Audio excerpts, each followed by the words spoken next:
Section 9.1 deals with reflections, and in particular reflections using XY coordinates. I assume you're taking good notes. Put this into your table of contents as Section 9.1 reflections. So let's start reflecting over a line without coordinates. We have pre-image ABCD, and we have this reflection line. Using your protractor, line up the 90-degree line on the reflection line. Then you can create a perpendicular line through pre-image point A. Then measuring the distance from A to the reflection line, I see that's about 1 inch. So then the image of A prime, would be 1 inch on the other side of the line. Likewise, B, C, and D prime. If instead I asked you to reflect in a point, you're going to take point A and connect it through point P. The distance between A and that center point P, I see it's about 3.5 centimeters, so I'm going to measure that same distance in the other direction. Then I'm going to continue, connect point C through the center point P, measure the distance from C to P. That distance becomes the other distance, C prime. And likewise, until we find our reflected image. Now for coordinate perspective, we have a bunch of different reflections to look at. These are the basic versions. We're going to reflect in the y-axis, in any horizontal line, the x-axis, which is the vertical axis, in any other vertical line, and then these two specific lines, and then I'll ask you to reflect in a point. So let's start by reflecting in the y-axis, the x-axis, which is also the y equals 0 line. Here I have my pre-image points, A and B, and then I want to figure out the general rule, or the formula for mapping any point by reflecting in the x-axis. So first we have our line of reflection, y equals 0. Then I plotted my pre-image, and now I see the distance from A to the reflection line. I see A is 2 below the reflection line, and so A prime must be 2 points above the reflection line. So A maps to A prime, -4, +2. You'll notice the only thing that changes is the y coordinate. -2 becomes +2. And following that same recipe, I see B prime is the mapping. B 6, -5 maps to B prime, 6, +5. And so in general, that rule should be xy is mapped to x, -y.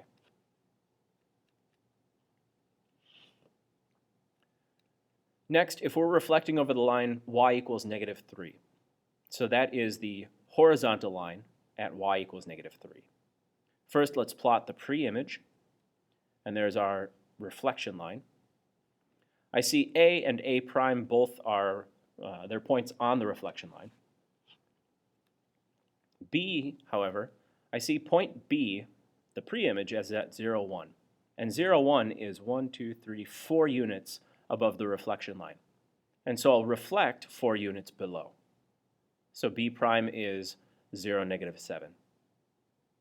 Similarly, C is 8 units above the reflection line. And so C, -2, -5, C maps to -2, -11. Likewise, D is 5 units above the reflection line, and so D prime is 5 units below the reflection line. And so in general, if you have any reflection, well, with this one, we have y equals -3. The reflection is -y -6. And so for any reflection in horizontal lines, xy maps to x, the x doesn't change, and the y maps to -y plus 2b. You'll probably want to write that down if you're not writing much down. Next, reflecting in the x equals 0 line, which is also reflecting in the y-axis. Here's your pre-image with the reflection line, and I see A is 3 units to the right, so I'll map 3 units to the left for the image. And B is 1 unit to the left, so I'll reflect 1 unit to the right for B prime. So the reflection in the reflection in the y-axis is xy maps to negative xy. So, reflecting in any vertical line, here I've got the example x equals 2. A prime, of course, just maps to itself because it's coincident with the line. You know, A is on that x equals 2 line. B, I see B, the pre-image is 2 units to the left of the line, and so I'll plot B prime 2 units to the right. C is going to plot 4 units over. Likewise with D. And so I see this x, y maps to negative x plus 4 and y. So for any reflection in a vertical line, the mapping is xy maps to negative x plus 2a, comma, y. Next, reflecting in the y equals x line.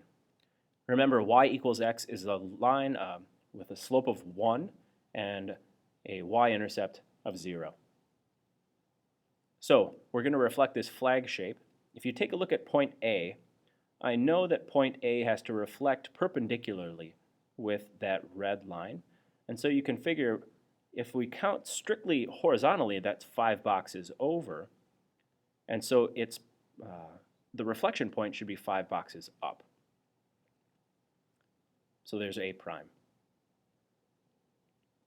Likewise, with B prime, we can do the same sort of deal. Count until we get to the line, and then map over D and C. So the pattern here, you can see the x and y points, they reverse. Any x becomes a y, and y becomes an x.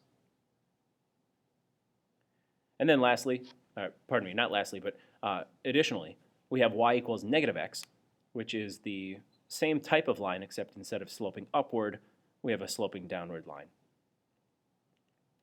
C, of course, is just C prime. But A, I see A is 10 units vertically above the reflection line.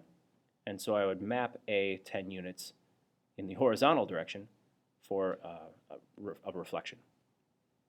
And likewise, finish up with the rest of those, and you get A, B, C, D prime.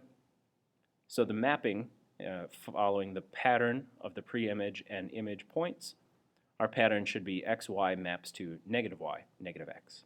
Switch it around and also turn any negatives positive, any positives negative. Then, reflecting in the origin, here we have our pre-image, ABC. And if I want to reflect it in the origin, I want to figure out that distance from A to the origin has to be reversed. So I see I go up 4 over 2, and so that means A prime is also going to go up 4 over 2 from the origin. So A, negative 2, negative 4, maps to A prime, positive 2, positive 4. We see any negatives become positive, any positives will also become negative. Oh, I graphed that wrong. It should be down there. Sorry about that. So the mapping is xy, xy maps to